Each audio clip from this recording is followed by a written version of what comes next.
와, 벌써 여기까지 공부하셨어요? 정말 많이 칭찬드립니다. 오늘은 고시 외 기타 성분에 대해 학습할 차례입니다. 무슨 용어가 희한하죠? 고시에는 없지만 효능 효과가 있는 원료들입니다. 보습, 노화 방지 및 탄력, 진정 성분들인데요. 많이 들어본 이름들이 등장할 거예요. 보습 성분은 이 세 가지인데요. 소듐 하이알루로네이트입니다. 처음 들어보는데 하시는 분들, 히알루론산은 들어보셨죠? 텔레비전 화장품 광고에서도 등장하잖아요. 소듐 하이알루로네이트는 히알루론산과 같은 거예요. 이 히알루론산은 피부에 조직 사이 틈틈이 있는데 나이가 들수록 점점 줄어듭니다. 주름이 생기고 피부가 푸석해집니다. 슬프죠? 이때 소듐 하이알루로네이트가 보충된다면 탄력과 촉촉함이 다시 되살아납니다. 소듐 하이알루로네이트는 그 자체 수분 함량이 일반적인 수분 인자의 6,000배에 달하고 자기 몸의 1,000배에 가까운 수분을 끌어당기는 성질이 있거든요. 그래서 피부 탄력에도 도움을 주고 공기 중의 수분을 끌어당겨 아주 강력한 보습 성분입니다. 또 이 밖에도 많은 장점이 있어요. 아주 얇고 투명한 수분 보습막을 만들어 외부로부터의 자극을 완화시키는 역할도 합니다. 박테리아를 내쫓는 역할도 해준대요. 너무너무 좋은 보습 성분이죠? 다음은 세라마이드입니다. 피부의 가장 바깥쪽에 위치한 표피의 각질층 피지 성분을 세포간 지질이라고 불러요. 그 지질막 성분은 세라마이드, 콜레스테롤, 지방산입니다. 이 중에서 세라마이드는 피부 장벽을 탄탄하게 해주고 각질층의 수분 증발을 막아주는 천연 보호 장벽 성분으로 가장 중요한 성분이에요. 이 세라마이드가 역시 손실되면 피부가 거칠어지고 부스럼, 가려움 등의 증상이 나타나요. 그래서 화장품에 세라마이드 성분 강화, 세라마이드 함유라는 제품을 많이 보실 수가 있죠. 솔비톨은 폴리알코올이에요. 애프터 세이브 로션, 베이비 샴푸, 헤어 그루밍 보조제 이런 광범위한 제품들에 사용이 되고요. 백색의 무취의 투명한 용액으로 청량감이 있고 또 순수한 솔비톨은 물에도 잘 용해가 돼요. 온도가 올라가면 더 잘 녹아요. 그래서 착향제로도 사용되고요. 수분을 강하게 흡수하는 성질이 있어서 수분 조정제, 보습제, 가소제, 유연제, 광택제로도 사용합니다. 다음은 노화 방지 및 탄력 성분들입니다. 익숙한 단어들이 눈에 띄죠? 콜라겐, 엘라스틴, 뮤신, 태반 추출물이에요. 콜라겐은 결합 조직의 주성분이고 뼈와 피부에 주로 있지만 관절, 각 장기의 막, 머리카락 등 몸 전체에 분포되어 있어요. 피부에서는 진피층에 존재하고 주름, 탄력, 유연성에 관여를 합니다. 진피층에 존재하는 또 다른 성분은 엘라스틴이에요. 엘라스틴도 결합 조직 내에서 탄성력이 매우 높은 단백질이고요. 몸속 조직이 확장되거나 수축된 이후에도 모양을 계속 유지하는 건 엘라스틴 덕분이에요. 피부가 꾹 눌리거나 죄어질 때 원래 위치로 돌아올 수 있도록 도와주는 것도 엘라스틴이에요. 다음은 뮤신입니다. 탄수화물 코팅이 되어 있는 당 단백질로 점액에 점성을 줍니다. 그러니까 당 단백질이 안에 있고 바깥에 탄수화물로 코팅이 되어 있는 거예요. 그리고 끈끈한 느낌을 주는 거죠. 그 중에서 콘드로이친 황산을 함유했다고 여기 써 있는데요. 콘드로이친 사슬에는 100개 이상의 당을 가질 수 있다고 해요. 이러한 뮤신은 피부 구성 물질 중 하나고 콜라겐, 히알루론산처럼 나이가 들면 또 점점 또 없어지는 성분입니다. 피부 섬유 사이사이에 존재해서 피부 재생력을 높여주는 뮤신이에요. 이렇게 좋은 물질이 점점 없어진다니 또 슬픈 일입니다. 달팽이 크림이 엄청 유행했었잖아요. 달팽이가 스스로 상처를 치유하거나 외부로부터 자신을 보호하기 위해 내뿜는 끈끈한 점액 성분에 뮤신이 아주 많이 함유되어 있다고 해요. 마지막으로 고시 외 기타 성분 노화 방지 탄력 태반 추출물을 보실까요? 태반이란 임신 중 태아와 산모의 자궁을 직접적으로 잇는 기관으로 태아가 자라는데 가장 중요한 영양분을 전달해주고 노폐물을 또 배출하는 필터 역할을 하는 기관이에요. 태반에는 영양분, 호르몬, 성장 촉진 인자가 들어있어요. 세포 구성 성분에 필요한 단백질, 각종 비타민, 미네랄까지 풍부하게 되어 있어서 피부 보습력과 탄력에 도움을 줍니다. 피부 미용에 사용되는 태반 추출물은 소, 돼지, 양 등의 태반을 저온 동결 건조해서 사용합니다. 다음으로 진정작용을 하는 두 가지 성분은 알로에베라 추출물과 병풀 추출물을 소개해 드릴게요. 알로에베라 추출물은 알로에베라 전초에서 추출하고 피부 컨디셔닝제로 배합하고 피부 진정제로도 우수합니다. 자극으로 예민하고 울긋불긋 민감해진 피부에 이 알로에베라 추출물을 바르면 청량감과 수분 공급까지 모두 가능하게 됩니다. 푸석한 피부에 수분을 공급하면 어떻게 되죠? 피부가 조금 부드러워지고 유연하게 된다는 거죠. 생기도 북돋아줍니다. 정말 좋은 추출물이죠. 다음은 병풀 추출물이에요. 병풀 추출물, 풀이요, 풀. 자, 병풀 추출물은 요새 유행이죠. 센텔라 아시아티카의 전초에서 추출해서 피부 컨디셔닝제, 피부 진정제로 사용합니다. 예전부터 민간에서 상처 치유나 황산화 효능으로 사용되기도 했어요. 한국에서는 센텔라를 호랑이 풀이라고도 해요. 병풀 추출물의 주요 성분으로는 마데카소사이드, 마데카식 애시드 등 마데카라는 이름이 들어있어요. 마데카솔이 생각나죠? 이렇게 고시외 성분까지 살펴보았는데요. 이 성분들은 도대체 화장품에 어떻게 표기해야 할까요? 표기법은 어렵지 않으니까 몇 번 읽어주세요. 화장품, 전성분, 표시제를 사용합니다. 이거 너무 중요해요. 화장품, 전성분, 표시제. 주관식으로도 물어보기 너무 쉬운 내용이니까 이 단어 꼭 잘 기억해 두세요.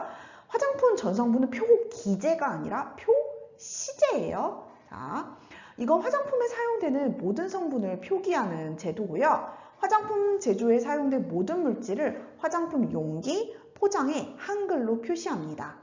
화장품 전성분 표시제를 도입한 배경은 이 세 가지 이유예요. 소비자는 알아야 하죠. 이 화장품이 도대체 뭘로 만들어진 거지?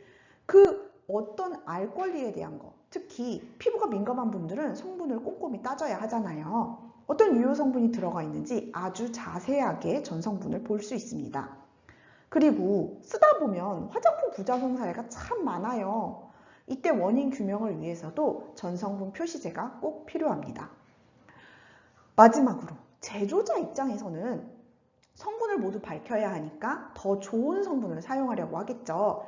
그래서 화장품 제조 시 보다 안전한 소재를 사용하도록 유도하는 기능도 해요. 이렇게 화장품 전성분 표시제는 소비자, 제조자 모두에게 좋은 일이네요.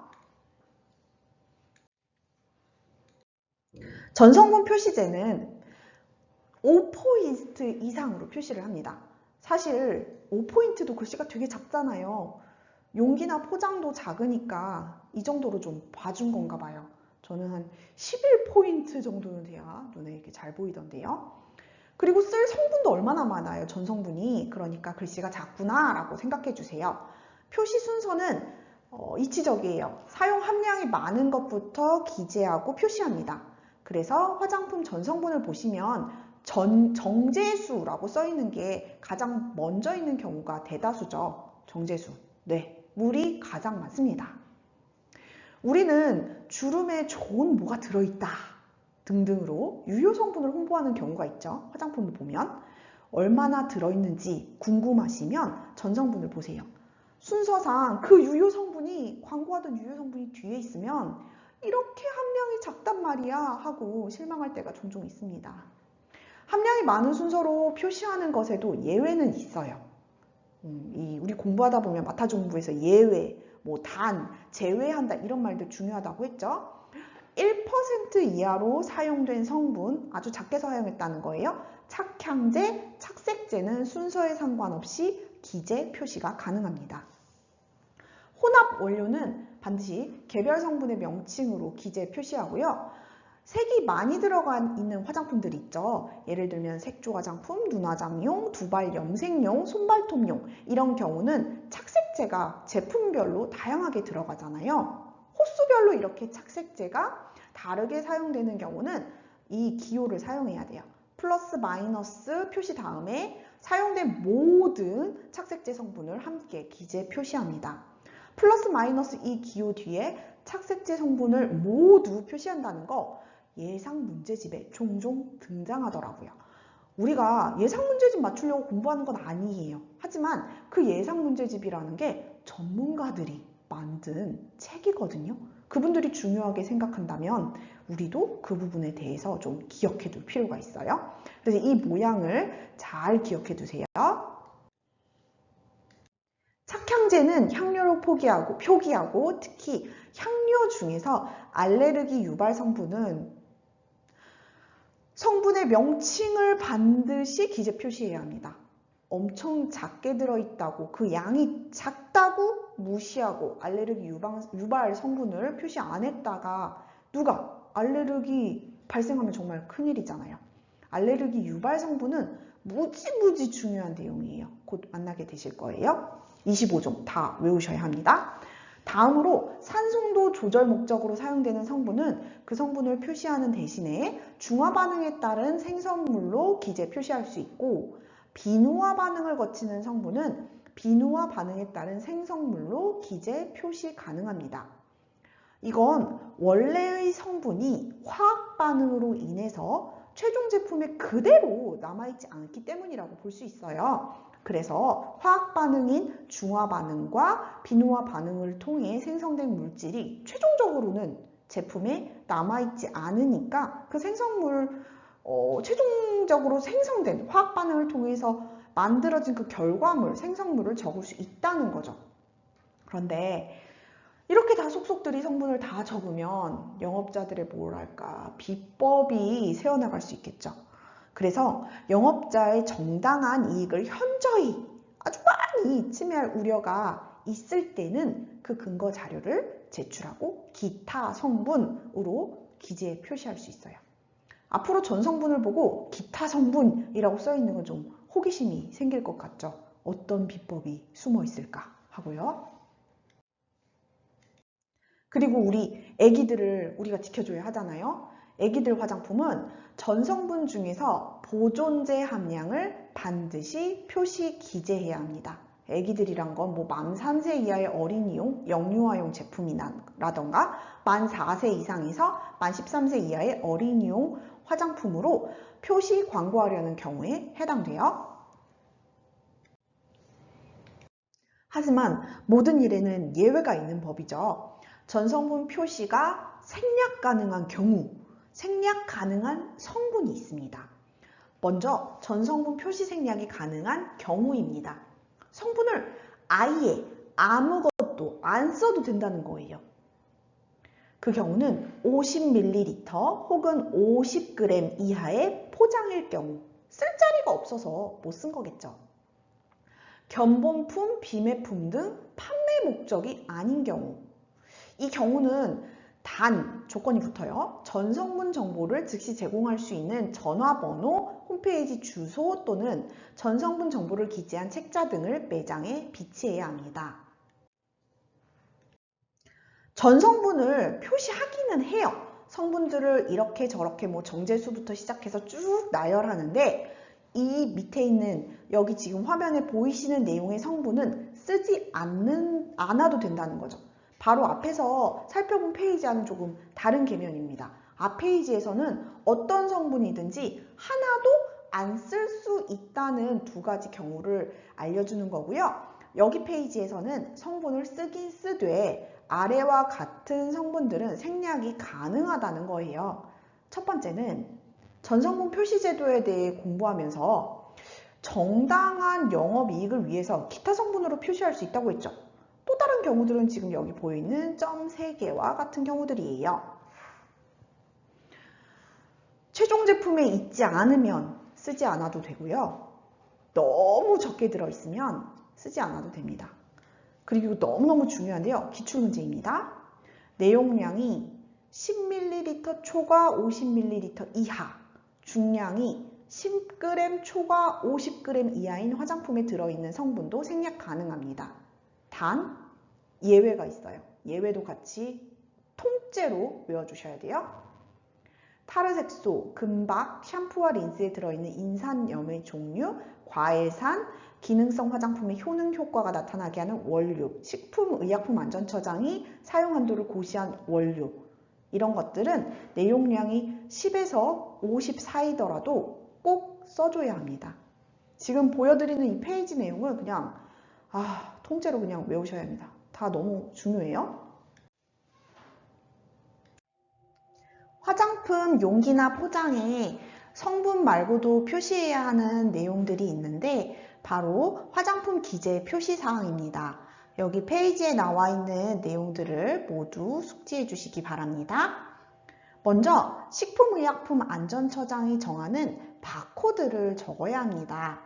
바코드는 뭐냐면요. 화장품 코드를 포함한 숫자나 문자 등의 데이터를 스캐너가 읽을 수 있게 인쇄된 심벌이나 마크입니다. 바코드는 보통 화장품뿐만 아니라 다른 생활용품, 문구류에 걸쳐서 모든 제품에 다 표시가 되어 있기 때문에 어떤 모양인지 잘 아시죠? 근데 화장품에서는 이 바코드가 화장품 코드를 포함한다고 되어 있어요. 화장품 코드가 뭘까요? 그 화장품 코드란 건 화장품을 식별하기 위해서 고유하게 설정된 번호로서 국가 식별 코드, 제조업자 등의 식별 코드, 품목 코드 등 검증 번호를 포함한 12개 또는 13자리의 숫자를 가리킵니다. 즉, 화장품 코드를 보면 어떤 국가인지, 어떤 제조업자인지, 품목이 무엇인지, 검증 번호가 무엇인지를 알 수 있다는 거죠. 이 모든 화장품 번호를 포함한 게 바로 바코드입니다. 단, 여기도 예외가 존재하네요. 15ml 이하 또는 15g 이하인 제품의 용기 또는 포장, 견본품, 시공품 등 비매품에서는 바코드를 생략할 수 있습니다. 15ml 이하, 15g 이하, 정말 작은 용기들이잖아요. 그래서 쓸 면적이 부족해서 생략하는 거겠구나 라고 생각을 연관지어 해주세요. 그럼 좀 더 기억하기가 쉽겠죠? 또한 기능성 화장품의 경우에 심사받거나 보고한 효능과 효과, 용법, 용량이 있다면 그거를 기재 표시해야 합니다. 성분명을 제품명의 일부로 사용한 경우 그 성분명과 함량을 적습니다. 성분명이 제품명의 일부로 사용해서 제품의 이름을 짓는 경우를 흔히 보실 수 있는데요. 그 경우 반드시 어떤 성분인지 그 함량까지 표시해 주어야 한다는 거예요. 단, 방향 제품은 제외입니다. 그리고 인체세포, 조직 배양액이 들어간 경우도 함량을 기재해야 돼요. 인체세포나 조직 배양액이 들어갔다는 건 굉장히 뭔가 중요한 게 들어간 거잖아요. 보기에만, 우리 보기에요. 그랬으니까 당연히 화장품에 기재 표시를 해줍니다. 또 천연 유기농으로 표시 광고하고 싶은 경우에도 해당 원료의 함량을 기재 표시합니다. 수입 화장품이라면 어디서 만들었는지, 제조국의 명칭, 제조회사명, 그에 더해 소재지까지 밝혀서 적습니다. 기능성 화장품의 경우에는 질병의 예방 및 치료를 위한 의약품이 아니라는 문구를 꼭 넣어주셔야 해요. 그러니까 기재 표시 사항에는 뭔가 약간 화장품 중에서 좀 엄격하고 독특한 화장품들 있죠? 기능성 화장품, 뭐 천연 유기농 화장품, 뭐 이런 경우에 대해서는 적어줄 사항들이 추가적으로 더 있다는 거예요. 이제 성분들과 많이 친해지셨나요? 저도 아무것도 모르는 30대 아줌마인데 하다 보니까 시험도 붙고요. 또 여러 번 강의를 준비하면서 자료를 자꾸 보다 보니까 더 이해가 깊어지는 걸 스스로 느끼게 됩니다. 보면 볼수록, 들으면 들을수록, 쓰면 쓸수록 더더더더 잘하실 수 있어요. 그러면 마타조가 되는 그날까지 우리 아마따와 함께 해요. 오늘도 감사합니다.